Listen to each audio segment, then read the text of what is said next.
हरे कृष्णा। तो ज्योतिष कक्षा में आप सभी का स्वागत है। बच्चे तुम लोग समझ में आ रहा है ज्योतिष? थोड़ा बहुत आ रहा है। सब कुछ समझ में नहीं आएगा क्योंकि थोड़ा टफ सब्जेक्ट है तुम लोग के लिए, लेकिन क्लास अटेंड करो। तो हम लोग मरकरी और जेमिनी के बारे में चर्चा कर रहे थे।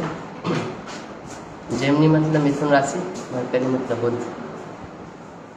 तो उसी को आज कंटिन्यू करेंगे जहाँ तक कल चले थे। भगवान से प्रार्थना करते हुए चालू करते आज का क्लास। ओम अज्ञानतिमिरन्धस्य ज्ञानाञ्जनशलाकया चक्षुरुन्मिलितं येन तस्मै श्रीगुरवे नमः। नमो विष्णुपादाय कृष्णपृष्ठाय भूतले श्रीमते भक्तिवेदांत स्वामिनिति नामिने। नमस्ते सरस्वती देवे गौरवाणी प्रचारिणे निर्विशेष शून्यवादी पाश्चात्यदेशधारिणे। जय श्री कृष्ण चैतन्य प्रभु नित्यानंद श्री अद्वैत गदाधर शिवासादि भक्तवृंद।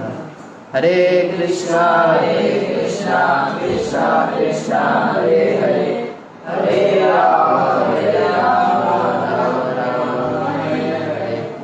नारायणं नमस्कृत्य नरं चैव नरोत्तमं देवीं सरस्वतीं व्यासं ततो जयम्।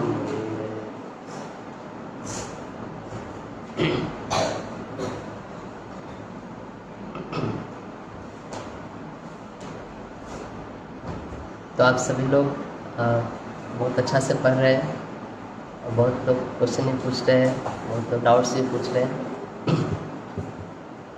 बहुत लोग को शायद बहुत लोगों ने ज्वाइन किया है। हमारे दो ग्रुप है, एक टेलीग्राम पे ग्रुप है, फेसबुक पे ग्रुप है।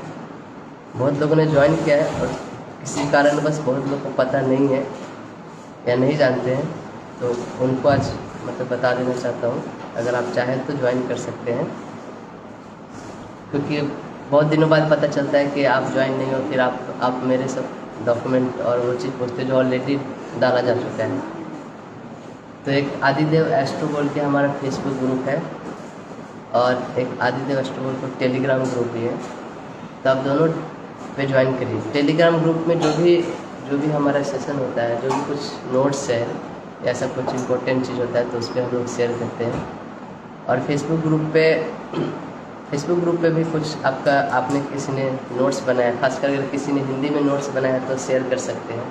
सबकी सुविधा के लिए अच्छा होगा, क्योंकि जो बहुत लोग हैं जो क्लास अटेंड कर रहे हैं वो हिंदी भाषी है, तो मेरे पास हिंदी में नोट्स है नहीं। अगर कोई हिंदी में बना रहा है तो उस पर शेयर कर सकते हैं, या कोई डाउट्स है आपके, कोई चीज़ समझने में दिक्कत हो रही है तो फेसबुक ग्रुप पे पूछ सकते हैं। ऐसे पूछने से सब कुछ जानते हैं। जो आपके डाउट से हो सकता है 4 लोग और भी हों जिनको वही सेम डाउट हो, तो उनको भी वो चीज़ पता चलता है। तो ये 2 ग्रुप है, अगर आपने ज्वाइन नहीं किया है तो ज्वाइन कीजिए आप, और इसका फ़ायदा उठाइए। आपको ज्योतिष सीखने में बहुत आसानी होगी।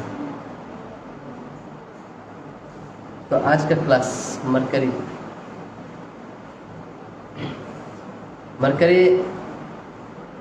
जो थर्ड हाउस जेमिनी होता है वो आपका नेचुरल थर्ड हाउस होता है।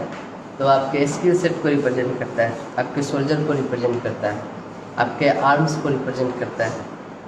तो जो भी स्किल सेट होते हैं, जैसे ड्राइविंग या ईमेल राइटिंग, जो हाथ से जो किए जाते हैं, डे टू डे जो काम है, वो सब जेमिनी के द्वारा रिप्रेजेंट होता है। मरकरी जब सन के बहुत क्लोज होता है तो इसको बहुत अच्छा माना जाता है, क्योंकि सन जो होता है वो आत्मा कारक होता है, सोल का कारक होता है, और मरकरी इंटेलिजेंस का कारक होता है। तो बोलते हैं ना, आत्म साक्षात्कार के लिए भी बुद्धि चाहिए। तो जब मरकरी और सन एक साथ होते हैं तो वो बहुत अच्छा कॉम्बिनेशन माना जाता है, उसको ब्राह्मण कॉम्बिनेशन माना जाता है। आत्म साक्षात्कार के लिए बहुत ही अच्छा कॉम्बिनेशन होता है। जेमिनी जो है आपका इंटरेस्ट है, आपका हॉबी है। जहाँ जो भी प्लैनेट जेमिनी में रहता है उस प्लैनेट से रिलेटेड आपका हॉबी होंगे।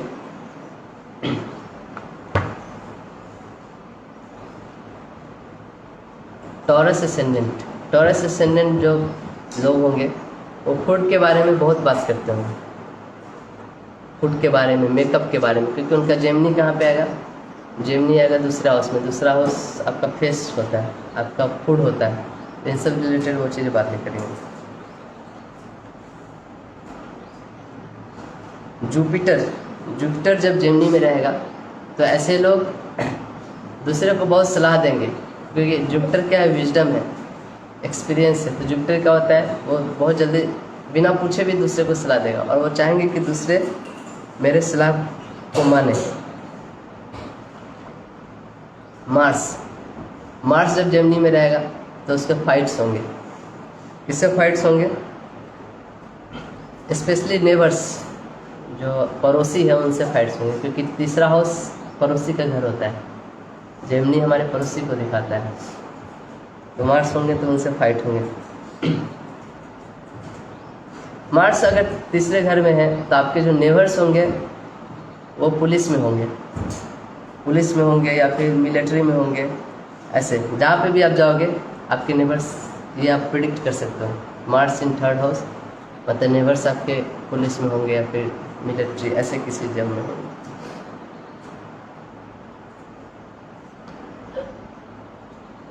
अगर वेनस हो जाए मार्स की जगह तो नेबर के साथ अफेयर होता है। वेनस जो है वो रिलेशनशिप का कारक है, लेकिन अगर वेनस के साथ मान लीजिए सैटर्न है, केतु है, तो वो अफेयर नहीं होने देगा। लेकिन अगर मार्स है तो श्योर शॉर्ट अफेयर्स होगा, और उसके कारण नेबर से झगड़े भी होंगे। मार्स झगड़ा का भी कारक है। मरकरी अगर हो जाएगा थर्ड हाउस में, जेमिनी में, तो person will be like chatter box, बहुत बहुत बोलने वाला। उसको चुप कराने के लिए बोलना पड़ता है, भाई चुप हो जाओ, भगवान के नाम पे चुप हो जाओ। ऐसे वो कहीं भी रहेगा, कुछ एकदम खराब सिचुएशन रहेगा, वहाँ पे भी गप्पे मारते रहेगा, कुछ ना कुछ ऐसे बातें करते रहेगा, वो चुप नहीं हो सकता।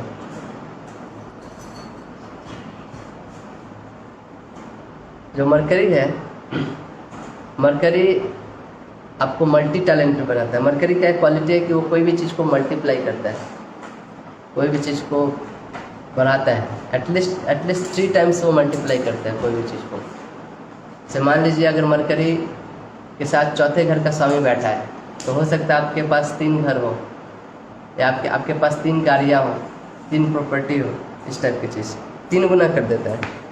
मरकरी आपके 11th हाउस में बैठा तो आपको हो सकता है सोर्स ऑफ इनकम 3 हो ऐसा, या 10वें घर पे बैठ तो आप 3 जगह काम करोगे। मल्टीप्लिसिटी जो चीज़ है ना, वो मरकरी का काम है। इसलिए मरकरी कभी भी वेनस के साथ ही बैठेगा तो मल्टीपल रिलेशनशिप देता है, वो अफेयर देता है। अगर जुपिटर के साथ हो या 9th हाउस में हो तो मल्टीपल गुरु हो सकते हैं उसके, 2-3 गुरु होंगे, या वो 2-3 चीज़ों में पढ़ाई करेगा, 2-3 सब्जेक्ट का अच्छा से नॉलेज रखेगा। तीसरे घर में अगर सैटर्न हो तो सैटर्न होगा तीसरे घर में, तो पर्सन का जो नेबर होगा वो खाना वेस्टेज करता होगा, खाना फेंकता होगा। क्यों? क्योंकि जो सैटर्न है वो वेस्टेज का भी कारक है। ऐसे लोगों का गाड़ी से देखोगे तेल लीक करते रहता है, जो ऑयल होता है, ऑयल सैटर्न ऑयल का कारक होता है और वेस्टेज का भी कारक होता है। और गाड़ी व्हीकल्स, तो व्हीकल्स से उसके लीक होते रहेंगे।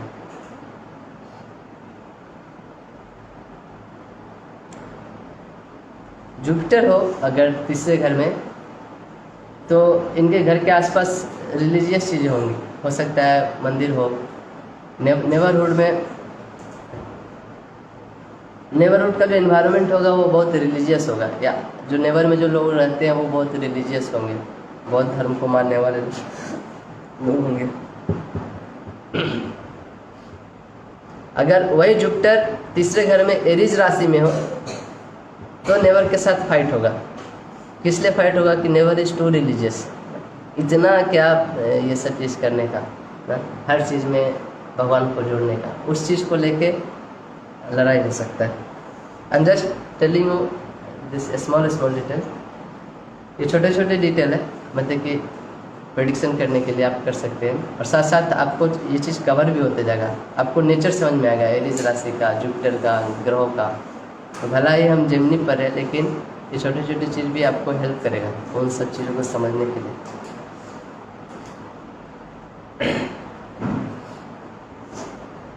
राहु, ओके, राहु और मून अगर थर्ड हाउस में है तो नेवर के शादी में प्रॉब्लम होगा। क्यों प्रॉब्लम होगा? मून के बारे में भी आगे पढ़ेंगे तो बताएंगे। मून चंद्रवंशी का एक कर्स होता है, ये वो दूसरे के, उनके शादी में प्रॉब्लम होता है बेसिकली। और राहु और मून होगा, इसका मतलब क्या हुआ, नेवर्स का जो 7वां घर होगा, जो तीसरे घर से जो 7वां घर होगा, वो मैरिज का देखा। वहाँ पे कौन बैठा हुआ? केतु क्रूर ग्रह है, तो वो क्या होता है, बाउंड्री बनाता है, तो वो शादी में प्रॉब्लम करता है। ओके, नेवर्स को जो प्रॉब्लम होगा वही प्रॉब्लम सिबलिंग्स को भी होगा, क्योंकि तीसरा घर क्या दिखाता है, सिबलिंग्स का भी घर होता है। तो नेवर्स के शादी में प्रॉब्लम होता है, सिबलिंग्स के भी शादी में प्रॉब्लम होगा। थर्ड हाउस के जो चीज़ है उन सब चीज़ों में प्रॉब्लम होगा।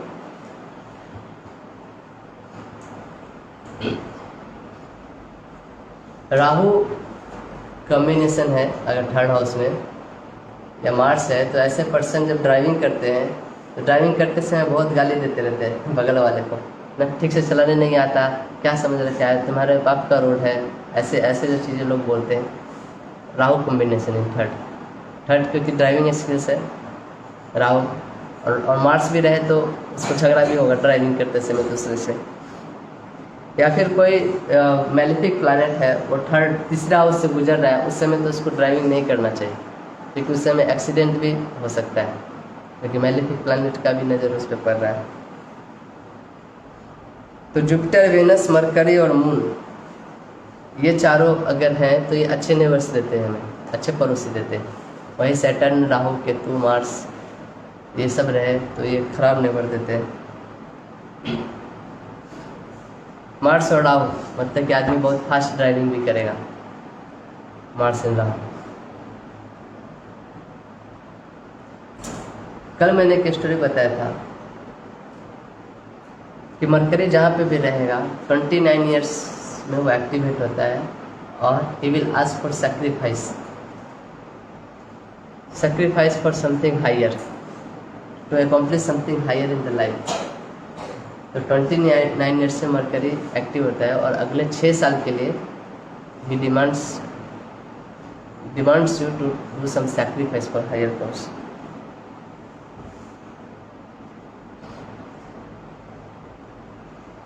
मरकरी जो है, जो तीसरा हाउस है, उससे हम स्ट्राइप्स देखते हैं, और 5वें हाउस जो है उससे हम ऑनर देखते हैं।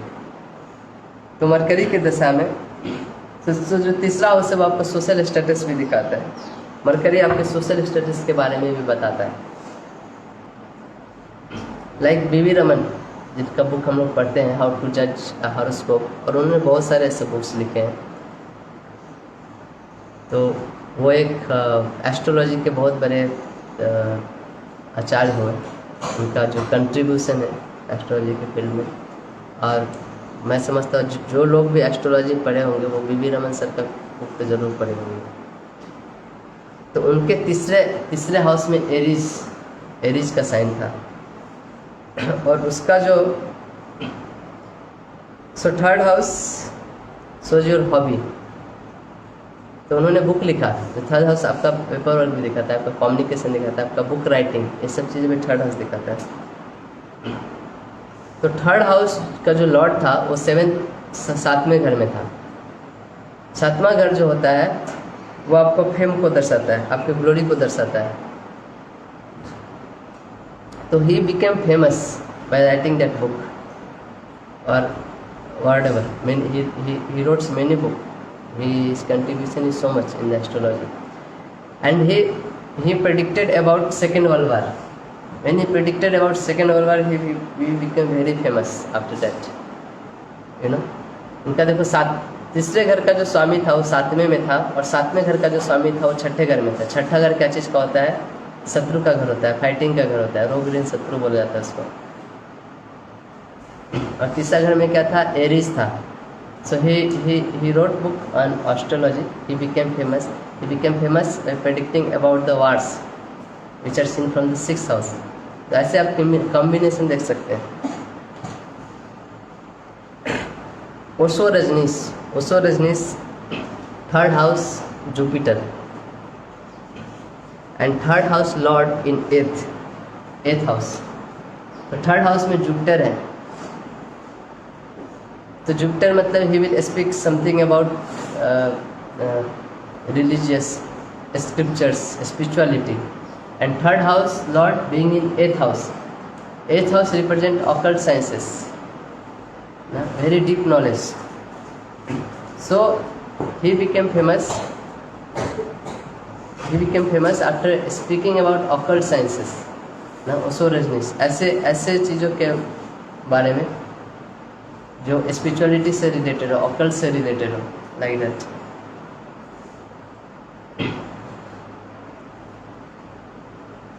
मरकरी जो भी प्लैनेट के साथ बैठता है उस प्लैनेट के सिग्निफिकेंस को 3 गुना बना देता है। जो भी प्लैनेट अगर चौथे घर के प्लैनेट के साथ बैठे तो 3 घर हो सकता है, 3 व्हीकल्स हो सकता है। सैटर्न के साथ बैठे, सैटर्न प्रोफेशन का कारक होता है, तो हो सकता है आदमी 3 तरह के काम कर रहे हो, 3 अलग अलग काम कर रहे हो। 9th हाउस मतलब multiple gurus, multiple source of knowledge, हो सकता है उसके पास 3 डिग्रियाँ हो। ये सब को ऐसे मॉडर्न टर्म्स में डिकोड कर सकते हैं। मरकरी है वो बहुत अच्छा मैनेजर है, उसके पास बहुत इंटेलिजेंस है, तो इसलिए मरकरी डे टू डे काम करने के लिए बहुत अच्छा है, बहुत अच्छा मैनेज कर सकता है चीज़ें। लेकिन वो जुपिटर को रिप्लेस नहीं कर सकता। जुपिटर विजडम है, जुपिटर हमेशा उससे ऊपर रहता है। जैसे माइक्रोसॉफ्ट जो कंपनी है वो सत्या नदेला उनके मैनेजर है, पर Satya Nadella can never replace Bill Gates. Satya Nadella can manage the full Microsoft company, but Bill Gates can establish the company itself. So Mercury है जो बहुत अच्छा मैनेजर है, बट जुपिटर उससे भी ऊपर है, जुपिटर विजडम है। इसलिए जब भी आप कभी भी मुहूर्त देखते हैं, अगर आपको कन्फ्यूजन हो कि बुध के मुहूर्त में करना चाहिए बृहस्पति को, तो तब आप बृहस्पति का जो मुहूर्त है वो मुहूर्त आप चूज करिए, वो ज़्यादा अच्छा है। जब बृहस्पति असेंडेंट में जा रहा हो उस समय का जो मुहूर्त है वो ज़्यादा अच्छा माना जाएगा। मरकरी जो है वो अर्थली प्लैनेट है, और जो 3rd हाउस है या फिर जेमिनी जो है वो एरी एलिमेंट है।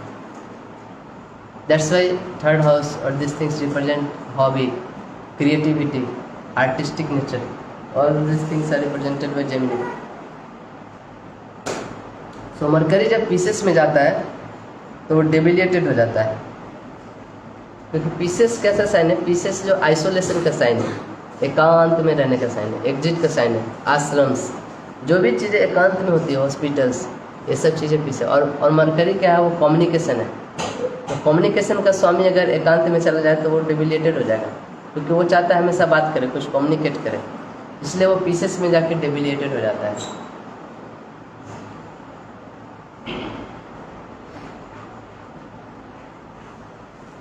मरकरी जो है वो चंद्रवंशी है। कल जैसे मैंने बताया था कैसे चंद्रमा के पुत्र हुए मरकरी। मरकरी जहाँ भी रहते हैं वहाँ पे होमोसेक्सुअलिटी का इशू होता है। ये क्यों होता है? इसके पीछे एक स्टोरी है। मरकरी की जो वाइफ है वो इला है। एक बार क्या हुआ, विवस्वान के पुत्र श्राद्ध देव जो मनु है, उनको कोई पुत्र संतान की प्राप्ति नहीं हुई थी। उनकी जो पत्नी थी श्रद्धा, तो दोनों ने मिलके सोचा कि हमें कुछ संतान की प्राप्ति होनी चाहिए। तो उनके कुलगुरु हुए वशिष्ठ। तो उन्होंने वशिष्ठ को आग्रह किया कि क्या किया जाए जिससे हमें पुत्र की प्राप्ति हो। तो वशिष्ठ ने उनके लिए यज्ञ कराया, बहुत बड़ा यज्ञ किया। यज्ञ के समय जो उनकी पत्नी थी श्राद्ध देवी श्रद्धा, उसने पुरोहितों से जाके बोला कि मुझे पुत्री चाहिए एक्चुअली, तो आप ऐसा मंत्र पढ़ो जिससे मुझे पुत्री की प्राप्ति हो। तो पुरोहित ने बोला ठीक है, कोई प्रॉब्लम नहीं। तो पुरोहित ने ऐसा मंत्र उच्चारण किया, तो यज्ञ का जो फल हुआ उसमें पुत्र पैदा ना हो तो पुत्री का जन्म हुआ। तो ये जो श्राद्ध मनु थे, उन्होंने बोला वशिष्ठ आप तो इतने बड़े ज्ञानी हैं, महात्मा हैं, आपने अपने आप को सिद्ध किया हुआ है, आपसे कोई चीज़ गलत हो ही नहीं सकता, फिर ये इतना बड़ा गलती कैसे हो गया कि पुत्र के लिए यज्ञ कराया था, पुत्री का प्राप्ति हो गया। तो वशिष्ठ जो बहुत बहुत ऊंचे कोटि के साधु थे, उन्होंने सब कुछ जान लिया क्या क्या हुआ। उन्होंने बताया कि एक्चुअली आपकी पत्नी ने हमारे पुरोहितों से आगे किया था कि पुत्री पैदा करने के लिए यज्ञ में आहुति दें, इसलिए पुत्री पैदा हुआ है। फिर वो बोले कि राजन चिंता नहीं करिए, मैं इसका जरूर कुछ उपाय करता हूँ। तो वशिष्ठ ने फिर विष्णु की आराधना किया और उनसे विष्णु प्रसन्न हुए और उनसे उसको जो पुत्री पैदा हुई थी उसको पुत्र बना दिया। तो वो फिर आगे चल के सुदुम्न बने, जो इला जो थी सुदुम्न बने, और सुदुम्न ने बहुत सालों तक पूरे विश्व में राज किया राजा के रूप में। और राज करते करते राजा लोग का हैबिट होता है शिकार पे जाने के लिए। तो ऐसे सुदुम्न एक दिन अपने कुछ मंत्रियों और सैनिकों के साथ शिकार करने के लिए निकले और शिकार करते करते एक वन में चले गए। मेरू पर्वत की तलहटी में लगभग उत्तर की दिशा की तरफ वो गए थे। वो जो जगह है वो बहुत ही सुंदर वन था और उन्होंने वन में प्रवेश किया शिकार करते करते। उसके पीछे उस वन का एक स्टोरी था। उस वन में शिवा और उमा, शिवा और पार्वती रहते थे। तो ये जो पति पत्नी थे एक साथ रहते थे, तो वहाँ पे कभी कभी कोई लोग आ जाते थे, जैसे कोई ऋषि मुनि आ गए या फिर कोई भी आ गया, तो थोड़ा इनको अनकंफर्टेबल फील होता था, क्योंकि पति पत्नी जब रहते हैं तो एक अलग ही मूड में रहते हैं और कोई अचानक बाहर का कोई आदमी आ जाए तो पार्वती ने शिव से रिक्वेस्ट किया ऐसा कोई जगह बनाओ जहाँ पे कोई पुरुष ना सके, स्त्री आए तो चलेगा। तो शिव ने वो जो वन था उसको उस वन को ऐसा घेरा कि इस वन में जो भी प्रवेश करेगा वो ऑटोमेटिक स्त्री में बदल जाएगा, कोई भी पुरुष भी इंटर करेगा तो पुरुष स्त्री में बदल जाएगा। ऐसा करके उस वन को बांध दिया। तो सुदुम्न जो इस बात से अनजान थे वो शिकार करते करते वन में गए और वो देखे कि उनका शरीर पूरा बदलने लगा और वो पूरा पुरुष से स्त्री हो गए, और उनके साथ जो सैनिक मित्र वो लोग भी सब स्त्री हो गए। अब ये तो बहुत भारी समस्या है, भाई राजा जो राजा था वो स्त्री बन गया, वो वापस जाए तो कैसे, ना कौन उसको राजा मानेगा, सिर्फ मजाक उड़ेगी, सिर्फ हंसी का पात्र बन के रह जाएगा। तो सुदुम्न ने निश्चय किया कि हम लोग वापस सब राज्य में नहीं जाएंगे। वहीं घूमते घूमते वहाँ पे जो बुद्ध थे, कुछ आगे चल के बुद्ध का आश्रम था। याद है पहले स्टोरी में जब बुद्ध को बताया था तो उन्होंने उनके जो पिता थे बृहस्पति ने उनको घर से निकाल दिया था। Buddha was very intelligent. फिर सोचा कि मेरा लाइफ ऑलरेडी एक ऐसा हो गया है लाइफ कि सबको ही अलग नज़र से देखते हैं, सबको ही का मजाक बन के रह गया। तो ये जीवन का कोई देखो, बुद्ध को इसलिए इंटेलिजेंट माना जाता है। बुद्ध ने सोचा कि मैं कुछ नहीं करूँगा, मैं जाके भगवान की आराधना तपस्या करूँगा और अपने जीवन को सफल बनाऊँगा। तो वो एक गए थे, आश्रम बना के रहते थे और वहाँ भगवान विष्णु की आराधना करते थे हर दिन, और सिर्फ आश्रम अकेले ही रहते थे। इसी आश्रम में जो सुदुम्न जो थे, जो अब फिर से दोबारा स्त्री बन चुके थे, वो बहुत ही सुंदर स्त्री, बहुत ही आकर्षक, क्योंकि सुदुम्न शुरू से ही बहुत सुंदर थे, क्योंकि यज्ञ में ऐसा यज्ञ के द्वारा वो पैदा हुए थे। तो उसको देख के सुदुम्न को भी बुद्ध को देख के बहुत आकर्षित, क्योंकि बुद्ध भी बहुत सुंदर थे, चंद्रमा के पुत्र थे, और बुद्ध को भी सुदून को देख के आकर्षण हुआ। फिर दोनों एक दूसरे से शादी करके रहने लगे उसी आश्रम में। इधर राज्य में क्या प्रॉब्लम होने लगा, अभी राजा गायब है, राज्य चले तो कैसे चले। राजा का बहुत खोजाई चल रहा है, पूरे दुनिया में सैनिक भेजे जा रहे हैं कि राजा किधर है, कहीं नहीं मिला। लेकिन इनके जो गुरु थे वशिष्ठ, उन्होंने ध्यान लगा के देखा, उनको बहुत खराब लगा कि मेरा शिष्य अभी इतना प्रॉब्लम में है। वो चाहते थे अपने शिष्य को बचाए।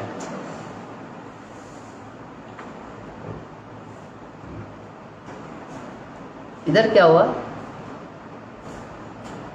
सुदुम्न और बुद्ध दोनों का एक पुत्र हुआ जिसका नाम हुआ पुरुरवा। यही पुरुरवा आगे चल के उर्वशी से इनका शादी होता है और फिर वो चंद्रवंश कंटिन्यू होता है। वशिष्ठ जो थे, अभी कैसे चलेगा राज, उसके लिए उन्होंने भगवान शिव से प्रार्थना की, तपस्या किया, शिव जी प्रकट हुए। फिर उन्होंने बोला कुछ उपाय करिए, ये राजा है, स्त्री बन गया है, राज्य कैसे चलेगा। तो भगवान शिव ने बोला कि देखो ये तो मेरा ही वरदान है, मैं इसको हटा नहीं सकता, और खासकर मैंने पार्वती की इच्छा पे ऐसा किया था, इसको तोड़ नहीं सकता। हाँ, लेकिन कुछ कंसेशन दे सकता हूँ। ये जो सुदुम्न है वो 1 महीने के लिए पुरुष रहेगा, फिर 1 महीने के लिए स्त्री रहेगा, फिर 1 महीने के लिए पुरुष रहेगा, फिर 1 महीने के लिए स्त्री रहेगा। जब ये पुरुष रहेगा तब वो राज्य चला सकते हैं, फिर स्त्री रहते फिर बुद्ध के साथ रह सकते हैं। तो ऐसा करके ट्रीटी साइन हुआ। फिर जो सुदुम्न जो थे वो एक महीना के लिए राज्य काट चलाते थे, फिर स्त्री बदल जाते थे, फिर जब अगले बार पुरुष बनते फिर 1 साल तक कारोबार देखते थे। लेकिन चल रहा था इस तरह किसी तरह सिस्टम, लेकिन प्रजा लोग उतना संतुष्ट नहीं थे।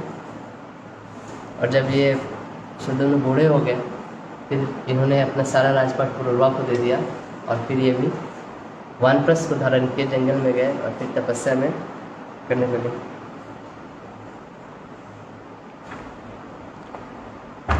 तो इसीलिए देखोगे मरकरी जो है, बुध जो है, अगर चार्ट में पहले घर में है, 7वें घर में है, या 12वें घर में है, या सैटर्न के साथ में है, तो होमोसेक्सुअलिटी या इम्पोटेंसी इशू, ये सब चीज़ें होती है।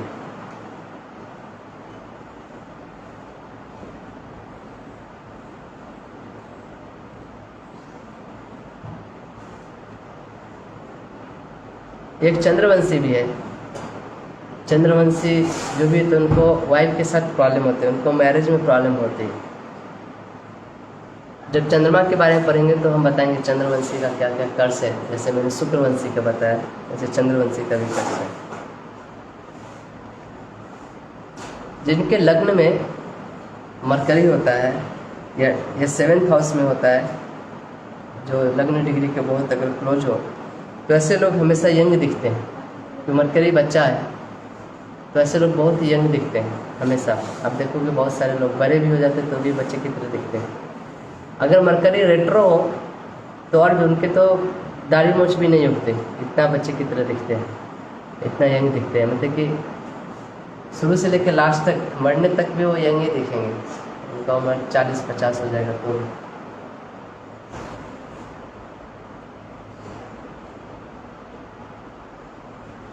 देर एक षष्ठी अंशा है और किन्नर षष्ठी अंशा।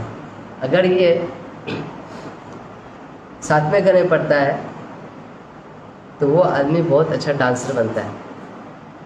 अभी आप लोग उतना सीखे नहीं होंगे D60 चार्ट देखना, लेकिन आगे आगे आगे के स्टडी में जब आप पढ़ेंगे तो अगर आपको किन्नर षष्ठी अंशा अगर जो होता है वो अगर 7th हाउस में पढ़े तो ऐसे आदमी बहुत अच्छा डांसर बनता है।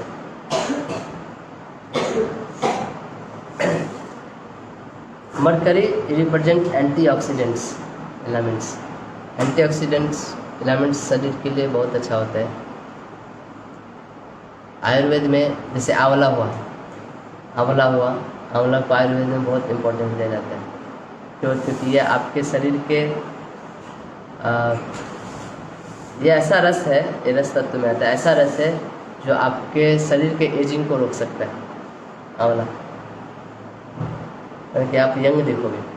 तो आंवला जो है मरकरी का रिप्रेजेंटेटिव, मरकरी को रिप्रेजेंट करता है। किसी का मरकरी कमजोर है तो उसको आंवला खाना चाहिए। आप देखोगे च्यवनप्राश में आप उसका इंग्रेडिएंट देखोगे, उसमें आंवला डाला जाता है।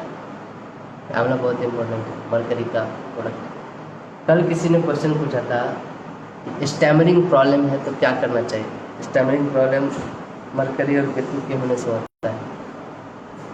तो आप आंवला और मिश्री जो होता है वो दोनों को मिला के खाइए, आप देखोगे स्टैमरिंग में बहुत हेल्प मिलता है। अब देखोगे जब किसी को प्रॉब्लम होता है गले का, डॉक्टर भी रिप्रेजेंट करता है आंवला खाने के लिए। मिश्री और आंवला का पाउडर मिला के खा सकते हैं।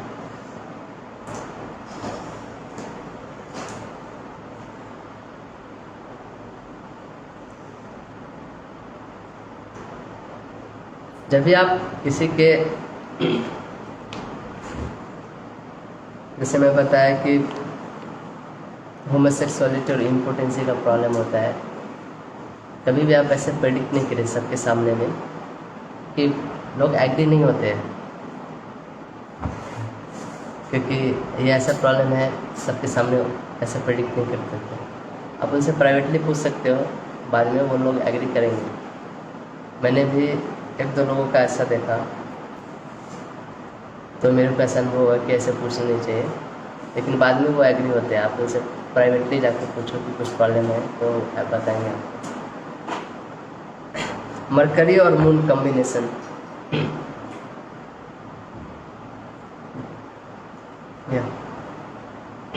मरकरी और मून जो कॉम्बिनेशन था वो भी होमोसेक्सुअलिटी का, इम्पोर्टेंसी का इशू देता है।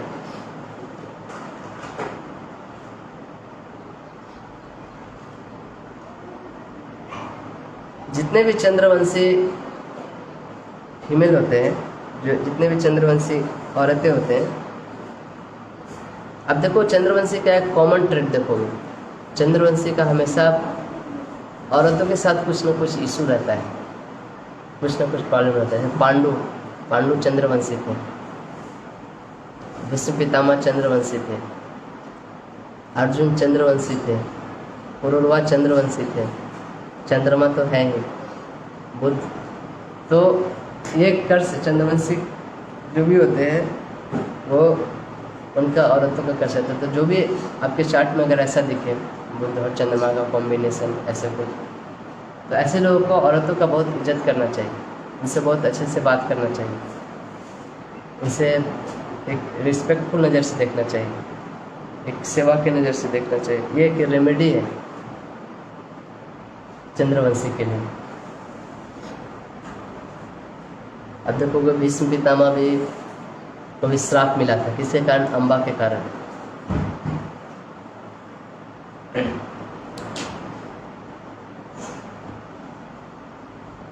चंद्रवंशी को कभी भी औरत के साथ बहस में नहीं उतरना चाहिए, कभी भी औरत के साथ झगड़ा नहीं करना चाहिए, उनको देवी लोग का वर्शिप करना चाहिए, पूजा करनी चाहिए, उनसे उनका जो कर्ज है वो रिड्यूस होता है, वो कम होता है।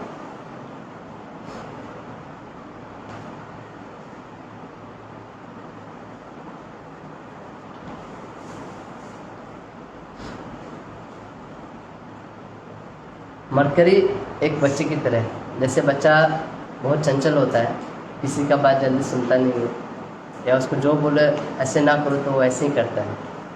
तो मरकरी भी एक बच्चा की है। तो देखोगे मरकरी की दशा में भी आप बच्चे जैसे बिहेव करोगे, ऐसे कुछ चीज़ें सब करोगे क्योंकि कुछ ऐसा मीनिंग नहीं है, कुछ नया करना है, कुछ होता है नया हॉबी आप चालू कर दोगे या इस टाइप की चीज़ें। मरकरी के साथ अगर केतु बैठा है तो ऐसे लोग एस्ट्रोलॉजी सीखते हैं। केतु क्या होता है? केतु भी ऑकल्ट साइंसेस का कारक है। केतु का जो साइन है वो स्कॉर्पियो है, 8वां नेचुरल हाउस है, वो स्कॉर्पियो है 8वां घर। आपको देखोगे जो भी आप ये सब जो चीज़ सीख रहे हो ऑकल्ट साइंसेस, उसका 8वां और 5वां घर का कुछ ना कुछ दोनों का रिलेशन होगा। 8वां घर जो होता है वो ऑकल्ट साइंस का, 5वां घर जो होता है एजुकेशन का होता है। तो जब इस दोनों घर का कुछ ना कुछ रिलेशन होगा तभी आप ऑकल्ट साइंसेस, आप एस्ट्रोलॉजी, आयुर्वेद, वास्तु, ये सब चीज़ें जो सीखते हैं इनके चार्ट में आप ये चीज़ प्रॉब्लम मिलते ही रहते हैं। या फिर केतु के साथ कुछ रिलेशन होगा। ऐसे मेरा है, मेरे चार्ट में केतु लग्न में बैठा है और 8वें घर और 5वें घर का स्वामी बृहस्पति 10वें घर में बैठा है वेनस के साथ। तो आप देखोगे हर किसी के चार्ट में आप देख सकते हो 8वां और 5वां घर जरूर कनेक्टेड होगा, तभी वो कुछ ऐसा साइंस सीख पा रहे हैं।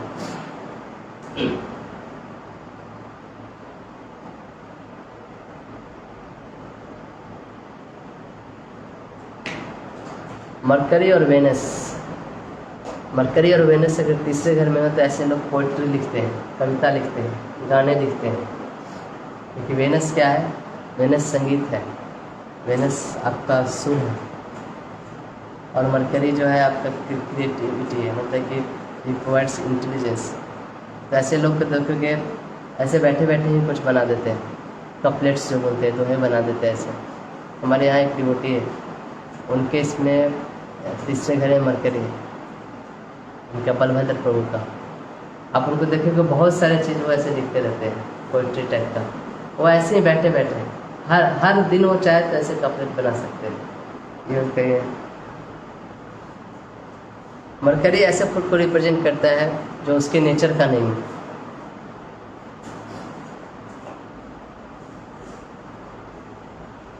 मरकरी जो है वही आपको डांसिंग का, सिंगिंग का, ये सब जो भी हैबिट है, ये सब जो भी आर्ट है, कला है, ये सब चीज़ मरकरी देती है।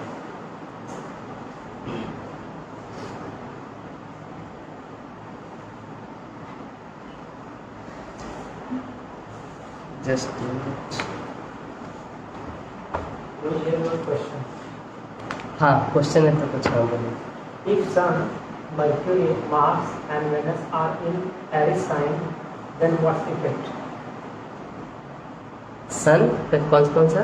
Sun, Mercury, Mars and Venus are in Aries sign, Aries से। then what's the effect? देखिए जब भी ऐसा कॉम्बिनेशन रहता है, देखिए 4 प्लैनेट एक राशि में, एरिस साइन में, sun, Mars, Mercury and Venus. तो generally we don't predict directly, क्योंकि चारों साइन मिला के अपना इफेक्ट देगा। इसमें बहुत कुछ देखना पड़ता है। कौन एसेंडेंट डिग्री के क्लोज में है, कौन का वैल्यू के क्लोज में है, वो सबसे ज़्यादा इफेक्ट देता है। तो इसीलिए हम लोग दूसरे चार्ट का फिर हेल्प लेते हैं, क्योंकि एग्जैक्टली कौन सा प्लैनेट कितना इफेक्ट दे रहा है वो सिर्फ राशि चार्ट से देखना मुश्किल होता है। तो जिस चीज़ के बारे में देखना चाहते हैं उस चीज़ का डिविजन चार्ट हम देखते हैं, D9 चार्ट देखते हैं, D4, D5 ना, D20, D10 प्रोफेशन के बारे में देखता है। तो ऐसे मिला के देखते हैं। जब भी आपको एक घर में 2 से ज़्यादा प्लैनेट मिले तो आप डायरेक्टली प्रेडिक्ट मत करो ये चीज़ होगा, आप उसका फिर अलग अलग चार्ट देते हैं। तो आप खुद ही देख सकते हो यहाँ पे एक एरिस साइन है। एरिस साइन बहुत फायरी साइन होता है, some gives like beginning of anything, start of the life ना। और उसमें मार्स बैठा हुआ है, सन बैठा हुआ है और वेनस।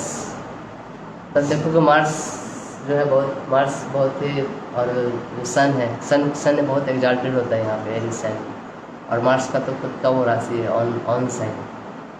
तो something related to fighting you can predict. जिस भी घर में बैठा है और वेनस के साथ बैठा तो हो सकता है स्त्री के कारण लड़ाई हो, रिलेशनशिप में लड़ाई हो, है ना, या मैरिज के समय लड़ाई हो।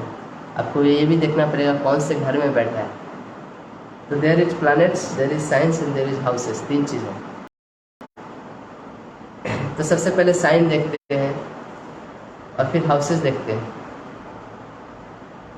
वो हाउस से रिलेटेड वो साइन इफेक्ट देगा।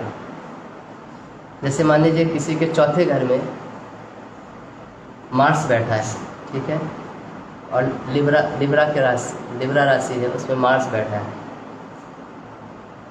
तो मार्स को होता है फाइटिंग, लिब्रा क्या होता है रिलेशनशिप, वाइफ मैरिज। तो हो सकता है उसके घर में लड़ाई झगड़े हो, क्या चीज़ को लेके, वाइफ को लेकर या मैरिज को लेकर या रिलेशनशिप इश्यूज को लेकर झगड़े होते हैं। तो ऐसे तीनों चीज़ मिला के आप प्रेडिक्ट करते हो जब भी आप प्रेडिक्शन करते हो। तो आपको इस तरह आप चीज़ें को रटो नहीं, मैं ये बोलूँगा आप ग्रह को समझने की कोशिश करो और राशियाँ को समझने की कोशिश करो, हाउसेस के सिग्निफिकेंस को देखो, तीनों चीज़ को मिला के खुद से ट्राई करो प्रेडिक्ट करने। जब तक आप खुद से ट्राई नहीं करोगे आप प्रेडिक्शन नहीं सीखोगे। मैं फर्स्ट क्लास से ये बताते आ रहा हूँ। अलग अलग चार्ट लो, अलग अलग चार्ट पे उस चीज़ को देखो, कौन सा ग्रह किस राशि में। आपका गलती होगा कोई प्रॉब्लम नहीं, लेकिन आप प्रेडिक्ट करना सीखो।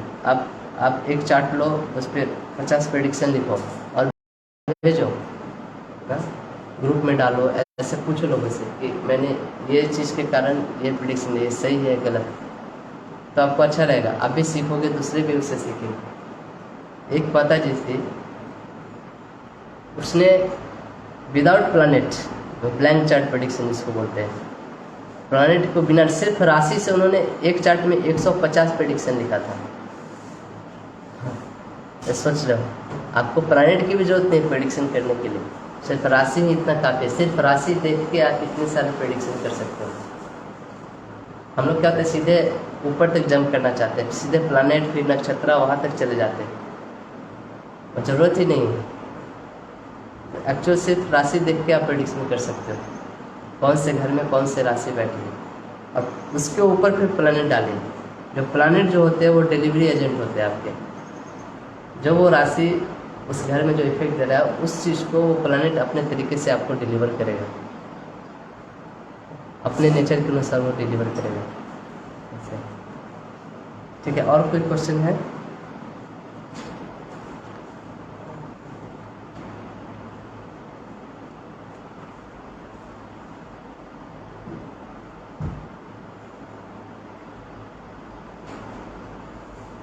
सर क्या कि मर्क्यूरी के साथ सन, मून एंड हाउस, वृश्चिक असेंडेंट, इस कॉम्बिनेशन का क्या मीनिंग है? तो क्या आध्यात्मिक प्रगति हो सकती है क्या? ओके, मैंने पहले ही बताया है, बहुत लोग अध्यात्म से रिलेट करके ऐसा क्वेश्चन पूछते हैं।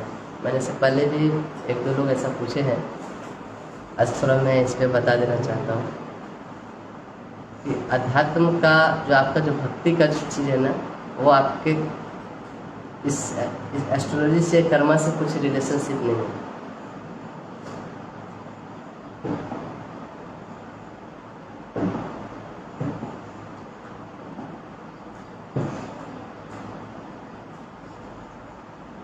भगवान जो है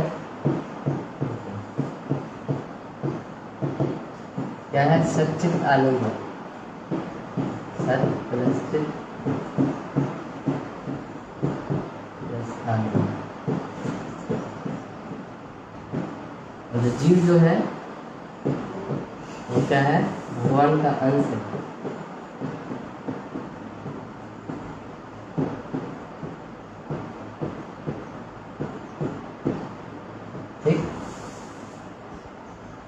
भगवान के अंश होने के कारण जो भी भगवान के गुण है वो भी जीव में रहते हैं। अगर भगवान सच्चिदानंद है तो हर जीव भी सच्चिदानंद है। डिफरेंस इतना है कि भगवान में ये चीज़ें बहुत मात्रा में, हमारे में छोटे मात्रा में। भगवान समुद्र की तरह है तो हम उस समुद्र के एक बूंद की तरह हैं। ये जो आनंद है इसको फैसिलिटेट करने के लिए भगवान ने हर जीव को फ्री विल दिया है। भगवान के साथ हम आनंद में कब रहते हैं? जब हमारा लविंग रिलेशनशिप होता है, जो रेसिप्रोकेशन बहुत लविंग होता है। और लविंग रिलेशनशिप के लिए फ्री विल होना बहुत ज़रूरी है। फ्री विल मतलब आप अपनी स्वेच्छा से भगवान से प्रेम करते हैं।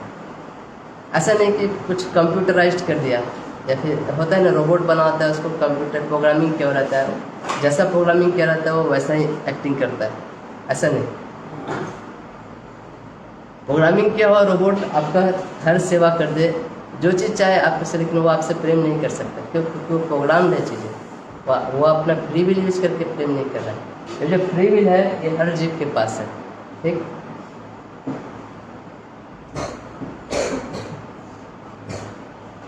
भक्ति क्या है, जब ये फ्री विल का हम यूज, जब इस फ्री विल का हम मिसयूज करते हैं तो हम इस दुनिया में चले जाते हैं। जब ये फ्री विल का यूज करके हम भगवान की सेवा में निरत होते हैं, उसको हम भक्ति बोलते हैं, ठीक। ये कंसेप्ट क्लियर है। फ्री विल का यूज करके हम जब भगवान की सेवा में करते हैं, तो इसीलिए जो भक्ति जो चीज़ है ना, वो हर चीज़ से इंडिपेंडेंट है। भक्ति अपने आप में एक ट्रांसेंडेंटल प्रोसेस इसलिए हुआ क्योंकि वो किसी चीज़ पे डिपेंडेंट नहीं होता है। क्योंकि जो फ्री विल है ना, वो पूरा पूरी आपका है। ये फ्री विल में कोई भी चीज़ें इंटरफेयर नहीं कर सकती। इवन भगवान भी इस फ्री विल में इंटरफेयर नहीं करते। आपको आध्यात्मिक वर्ल्ड छोड़ के आना था भौतिक जगत में, वो आपकी इच्छा थी, भगवान ने इंटरफेयर नहीं किया। तुमको जाना है, मुझसे अलग होकर रहना है, रहो, बना दिया मेटल में। और उसमें रहने के लिए जो भी फैसिलिटी था भगवान ने क्रिएट किया। आपको पूरा सटल बॉडी दिया, ग्रॉस बॉडी दिया, सेंसेस दिया, हाँ एंजॉय करना है, करो। मतलब कोई बुरा व्यक्ति भी है तो वो भक्ति में आ सकता है? हाँ, कोई भी व्यक्ति वापस भगवान से प्रेम कर सकता है। एक्चुअली उसका इनहेरेंट नेचर है, वो क्वालिटी है। तो जब हम एस्ट्रोलॉजी पढ़ते हैं,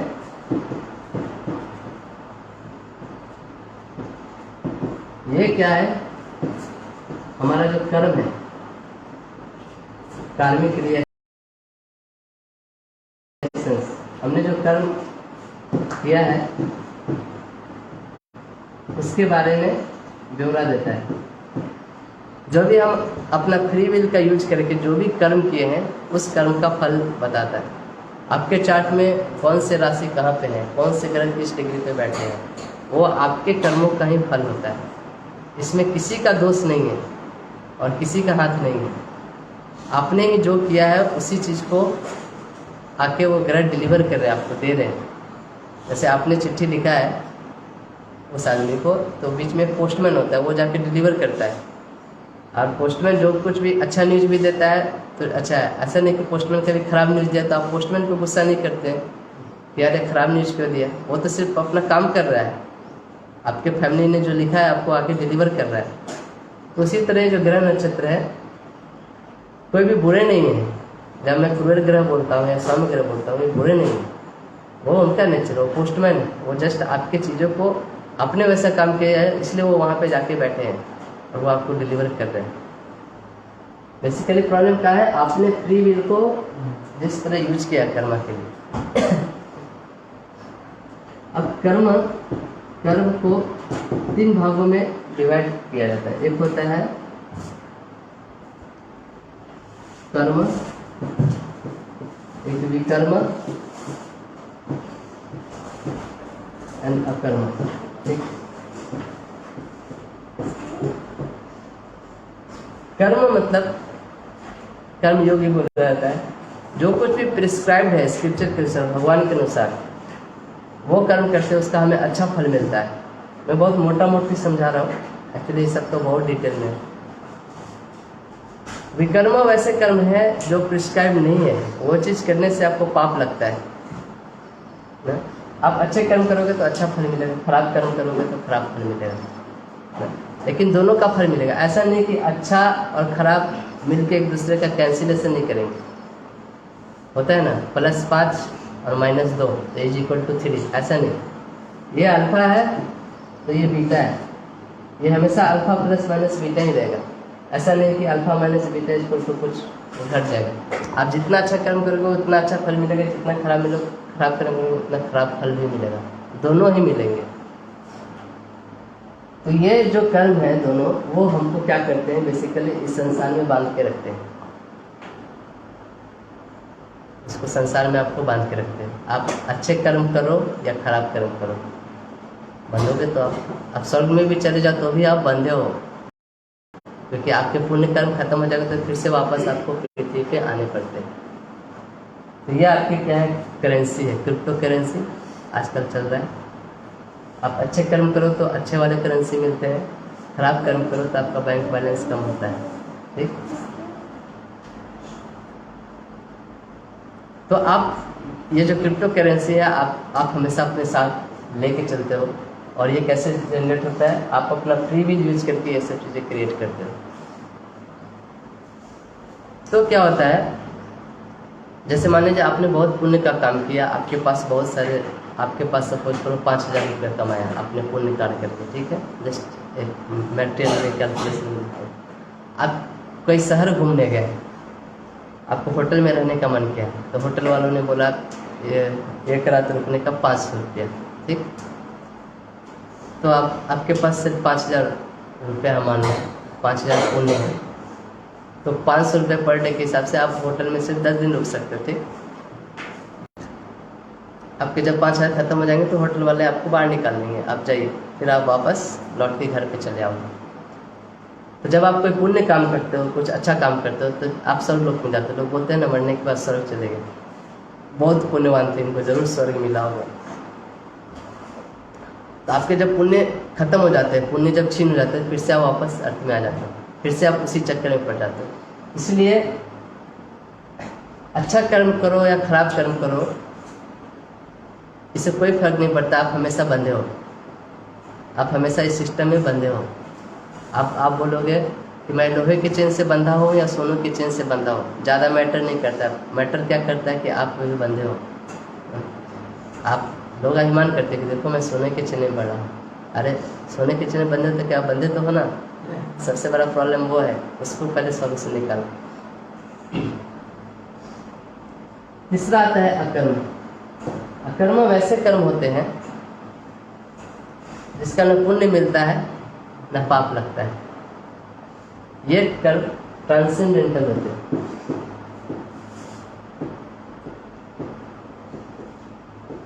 ट्रांसेंडेंटल जो डायरेक्टली भगवान को अर्पित होते हैं, जैसे भगवान को फूल दिखाना, भगवान की आरती करना, ये सब चीज़ का भक्ति में काउंट होता है। जो भक्ति जो प्रोसेस है वो इन सब चीज़ों से ऊपर उठ के, क्यों? क्योंकि आप क्या हो, भगवान के अंश हो। भगवान के अंश होने के कारण जो भक्ति जो प्रोसेस है, भगवान के अंश होने के कारण आपका धर्म क्या है, भगवान की सेवा करना। और जब आप उस धर्म में लिप्त होते हो तो वो अकर्म में आता है। और जब आप अकर्म करते हो तो फिर वो आप इस कर्म और विकर्म के नाप तोल में नहीं आते हो। ठीक, ये अभी आपको समझना पड़ेगा। फिर अब आगे देखिए। अब मान लीजिए 2 आदमी हैं, ठीक, एक आदमी नॉर्मल लोग हैं जो अपना घर परिवार में रहते हैं, मेटेरियलिस्टिक लोग हैं। एक आदमी है जो भक्त है, हर दिन मंदिर जाता है, 16 माला जप करता है।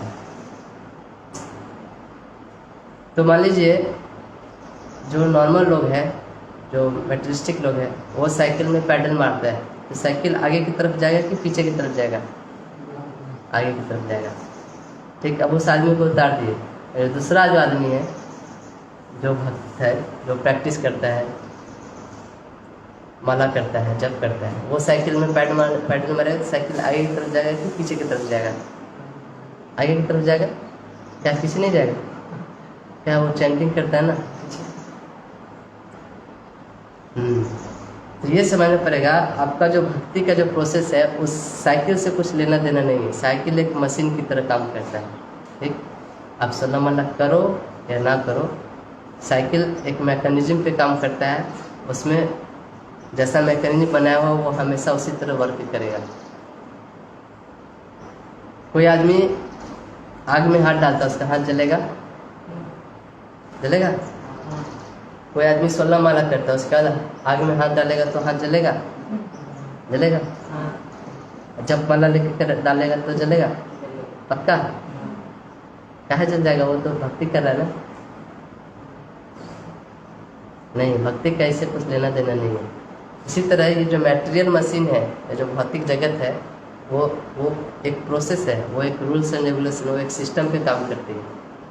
आप भक्त हो या भक्त नहीं हो, वो जो सिस्टम जैसे काम करती है वो आप पे भी लागू होगा। इसका कुछ लेना देना नहीं है कि आप भक्ति कर रहे हो या नहीं कर रहे हो। आप जो भक्ति कर रहे हो वो आपका भगवान के साथ प्रेम में संबंध है, वो आपके अकर्म में आता है। उस प्रेम में संबंध को, भगवान के उस प्रेम में संबंध को आप अपने कर्मा को हटाने के लिए यूज मत करिए उस संबंध को। वो बात अलग है कि कभी कभी भगवान आपसे इतना प्रेम करते हैं क्योंकि वो करुणावश आके कभी कभी इंटरफेयर करते हैं। भगवान भी इन जनरल इंटरफेयर नहीं करते, 99 केसेस में भगवान भी इंटरफेयर नहीं करते, दुनिया जैसे काम करती है। इवन भगवान जब खुद आते हैं इस दुनिया में तो भी वो दुनिया के सारे तौर तरीके नियम पालन करते हैं। भगवान के लिए कुछ नहीं था, सब कुछ अपने भक्तों के लिए सब कुछ कर सकते थे। वो द्रौपदी का चिरहरण होने के पहले उनको पता था, सब कुछ बता सकते थे। लेकिन अगर वो ऐसा कर देते तो फिर द्रौपदी का जो भक्ति में भाव था वो दुनिया के सामने कैसे उभर के आता। द्रौपदी का जो सरेंडर था भगवान के सामने, वो दुनिया के सामने कैसे उभर के आता, इसलिए उन्होंने ऐसा किया। तो ये खैर एक अलग लेवल पे है, इसको देखने का बहुत अलग अलग तरीके से नज़रिया है। एक साधक का नज़रिया है, एक मैटेरियल वर्ल्ड का नज़रिया है, भगवान का नज़रिया। तो ओवरऑल मैं ये कहना चाहता हूँ कि आप दोनों को मिक्स मत करिए ना, कि मैं चैंटिंग कर रहा हूँ तो भी क्या मेरे को ऐसा करना चाहिए, ऐसा करना चाहिए, नहीं। ये दुनिया जैसे ऑपरेट कर रही है वो वैसे ही सब पे लागू होता है। आप भी जन्म मृत्यु जरा व्याधि के गुजरोगे, आपका भी पेट खराब होगा, आप माला जपो या ना जपो, आपको भी भूख लगेगी, है ना। सब कुछ अप्लाई होगा आप पे। आपको भी दुनिया में रहना है तो आपको कर्म करना पड़ेगा। उसके साथ आप भक्ति को जोड़ दो, आप अपने आप को भगवान को समर्पित कर दो, तो वो है आपका भगवान के साथ प्रेम में संबंध। इसलिए लोग बोलते हैं ना, भगवान के पास जाते हैं तो भगवान से कुछ मेटेरियलिस्टिक चीज़ें नहीं मांगते। वो नहीं मांगते क्योंकि हम भगवान को अपने चीज़ के लिए क्यों यूज़ करें। जब आप प्रेम करते हो किसी से तो उससे मांगते नहीं हो, उसको देने की कोशिश करते हो, उसकी प्रसन्नता के लिए आप सब चीज़ें करते हो। तो इसलिए जब आप एस्ट्रोलॉजी पढ़ते हो, जो भी रेमेडी है, ये सब चीज़ें, ये सब भी एक साइंस है जो भगवान के द्वारा दिया गया है, उसको हमको फॉलो करना चाहिए, इसके विरुद्ध नहीं जाना चाहिए। और जहाँ से भी जहाँ तक हो सके इसका यूज़ करके हम अपने लाइफ को अच्छा बनाते हैं। एंड ओवरऑल जब हमारा लाइफ अच्छा होगा तो हम अच्छे से भक्ति भी कर पाएंगे, है कि नहीं। अगर हमारे लाइफ में कम टेंशन है, कम प्रॉब्लम है, तो एक जो भक्त होगा वो अपना फ्री भी उस अच्छे लाइफ को भगवान के लिए समर्पित कर सकता है। तो इस मूड से एस्ट्रोलॉजी हमें सीखना चाहिए, पढ़ना चाहिए। तो आज समय हो चुका है, कल और भी इसके बारे में डिस्कस करेंगे। कल मोस्टली जेमिनी और मरकरी हम लोग ख़त्म कर देंगे।